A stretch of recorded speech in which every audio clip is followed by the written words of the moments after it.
Wesh, bien. Devinez, je suis où? Je suis dans la plus belle ville du monde. Il est actuellement, je sais pas si vous voyez, minuit 6 ici, à heure d'ici. Là, on est à Istanbul pendant une petite durée quoi, jusqu'au 11. Attendez, je vais essayer de vous montrer.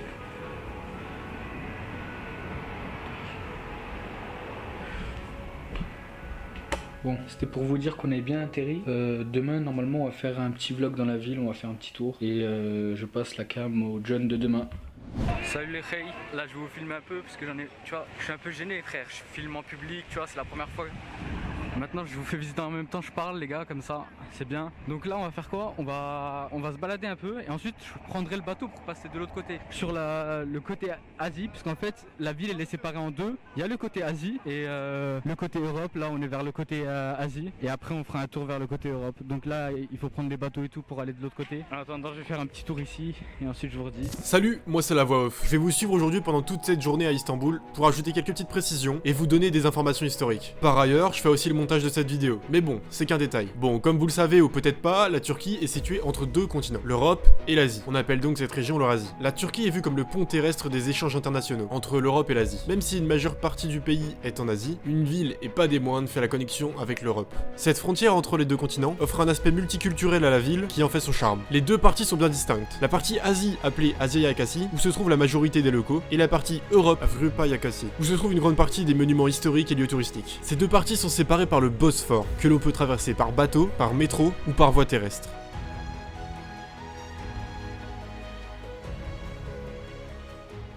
Bon, on est enfin descendu du bateau là, on avance un peu, on va visiter la ville.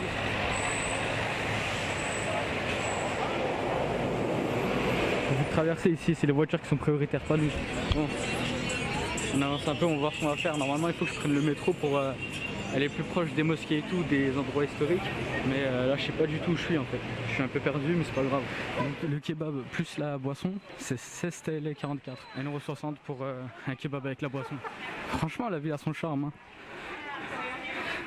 Ah, ça fait du bien de retourner aux sources un peu. J'ai pas Google Maps, je sais absolument pas où aller. Là, je suis totalement perdu, je suis totalement déboussolé. Et ici les masques sont encore obligatoires. Du coup tout le monde a un masque. Et c'est pas comme en France où les gens ils en ont absolument rien à foutre que tu le portes ou pas. Ils sont un peu moins indulgents sur les masques. Du coup à partir du moment où t'en portes pas, ils te regardent un peu de travers. Genre tu peux avoir une caméra de 3 kilos sur ton bras, ils en ont rien à foutre. Mais tu portes pas ton masque, ils te regardent de travers. Bon, désolé, je te coupe. Je vais revenir sur un petit détail qu'on a passé pendant la traversée du Bosphore. La tour de Léandre. Cette tour bâtie sur une île du détroit de Bosphore, au large du quartier de Skudar, construite en 408 avant Jésus-Christ par le général athénien Alcibiade, servait à contrôler les mouvements des navires perses dans le détroit de Bosphore. La tour fut par la suite reconstruite et transformée en forteresse par l'empereur byzantin Alexis Comnène en l'an 1110, et ensuite légèrement modifiée à plusieurs reprises par les Turcs ottomans, utilisée comme phare pendant des siècles. La tour est aujourd'hui un café-restaurant. Une des légendes qui entoure cette tour, la plus populaire, raconte qu'un sultan avait une fille bien aimée. Un jour, un oracle lui prédit qu'elle mourrait mordue par un serpent venimeux. Le sultan,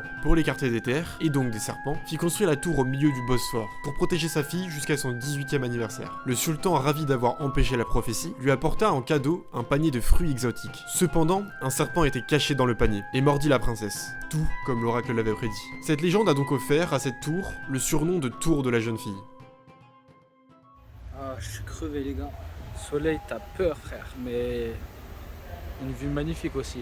Bref, là j'essaie d'aller vers les endroits touristiques, mais sauf que de 1, je trouve pas les métros, et de 2, je connais pas du tout les bus et tout. Donc notre but là, c'est soit trouver un bus qui va là-bas, soit trouver un métro qui va là-bas.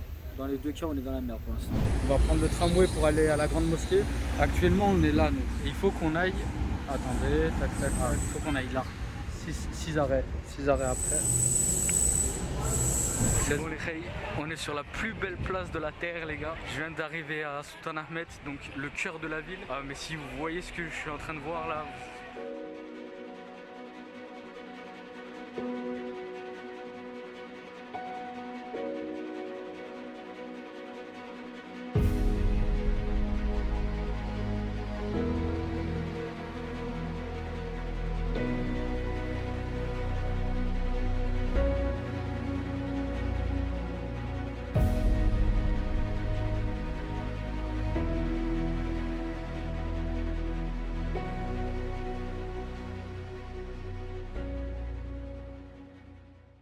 Alors, qu'avez-vous pensé du quartier? Je trouve ça vraiment exceptionnel. Sultanahmet est situé sur la rive européenne d'Istanbul. Le nom de ce quartier provient de la mosquée bleue, appelée Sultanahmet Cami. Les dernières images que vous avez vues proviennent d'Hagia Sophia. C'est un grand lieu de culte à Istanbul. Situé sur la côte ouest du Bosphore, c'est à l'origine une basilique chrétienne. Elle est construite dans un premier temps au 4e siècle, puis reconstruite au 6e siècle. C'est seulement au 15e siècle qu'elle devient mosquée sous Mohamed II, suite à la reprise en 1453 par les Ottomans, conservant le même nom, Hagia Sophia, comme symbole de la conquête. Contrairement au sort d'une grande majorité d'édifices chrétiens, soumis au pillage intensif des troupes sultans, Sainte-Sophie fut épargnée sur ordre de Mohamed II. Petite anecdote, à la prise de la ville, le sultan Mohamed avait interdit à tous ses soldats et vizirs de rentrer dans cette basilique, souhaitant être le premier à s'introduire dans celle-ci, rentrant ainsi dans l'histoire. Il y a beaucoup de trucs que j'ai pas pu visiter parce que l'intérieur en fait ils sont en train de renouveler, en train de réparer et tout. Matez les gars.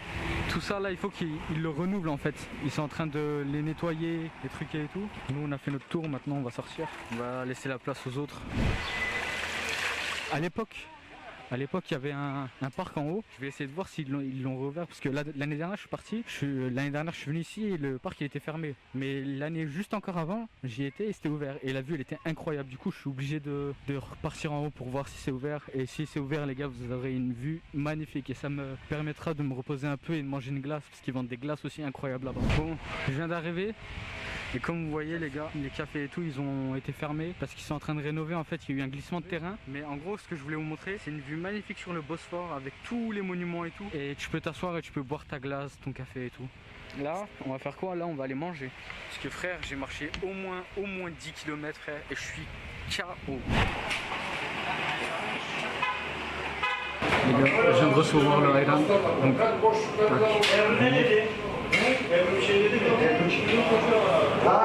c'est un mélange d'eau, de yaourt salé, mais super frais. Super frais. Je vais en boire un peu. On m'a conseillé de pas en boire à la paille, on m'a dit de boire la mousse parce que ce qui paraît, c'est pas mal.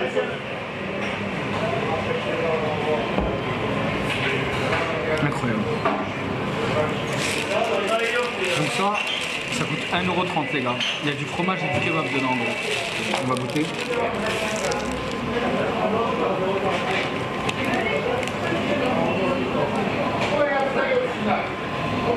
Donc là c'est du vrai kebab avec du fromage et des tomates et tout, du vrai kebab.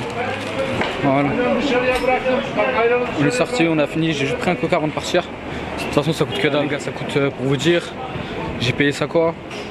Alors déjà ça fait 60 cents. Hop, c'est parti, on est arrivé dans le grand bazar. Je suis pas encore rentré à l'intérieur, je suis juste à l'extérieur. Je vais vous filmer un peu déjà ce qu'on voit. Voilà l'entrée.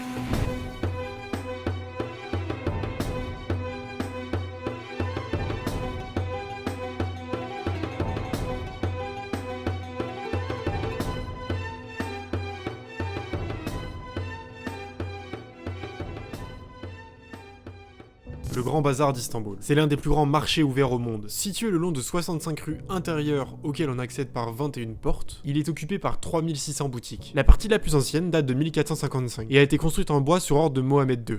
Comme tous les bazars, il est organisé par quartier et regroupement. On peut y trouver bijoux, tapis, textiles, mosaïques, argenterie. Au centre, on peut y trouver Betesten, une vaste salle voûtée où on peut y trouver d'innombrables vieilleries. Ah, et fun fact, dans le film Skyfall, la scène où James Bond fait une course-poursuite en moto sur des toits, ce sont les toits du Grand Bazar d'Istanbul. Regardez, je suis à Istanbul Gaîté, je vois quoi? Tac, déjà magnifique vue. Ici on a un chat. Là, on a un chat avec les enfants là-bas. Gaîté celui-là là.